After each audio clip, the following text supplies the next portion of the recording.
అనే నేను కాలేజీకి వెళ్తున్నా అమ్మకు చెప్పు. చెల్లి ఒక నిమిషం ఆగు.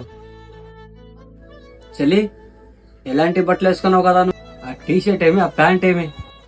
ఏ బట్టలకి ఏమైంది? అన్ని రూల్స్ మా అమ్మాయిలకేనా? నువ్వేమో నీ ఫ్రెండ్స్ తో పాటు రోజంతా బెటర్తావు, అర్ధరాత్రి వచ్చి పనుకున్నా కానీ నీ ఎవరు అడిగేవాళ్ళు లేదు. సరే ఒకసారి ఇక్కడ రా.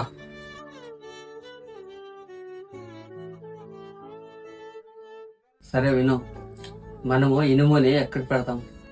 ఇంట్లో బయట ఎక్కడైనా పెడతారు, అయినా దాన్ని ఈ రోజు తీసుకుని వెళ్తారు. మరి బంగారాన్ని ఎక్కడ పెడతారు? లాకర్ లో ఏదైనా సేఫ్ అయిన ప్లేస్ లో దాచి పెడతాము. అబ్బాయిలు ఇనుప లాంటి దాన్ని ఎక్కడైనా పెట్టవచ్చు, దాన్ని ఎవరు కేర్ చేస్తారు. సరే అమ్మాయిలు బంగారం లాంటి వాళ్ళు, సేఫ్ గా జాగ్రత్తగా మనమే చూసుకునాలి. అదేంటి చెల్లి కోపంగా వెళ్ళిపోతున్నది?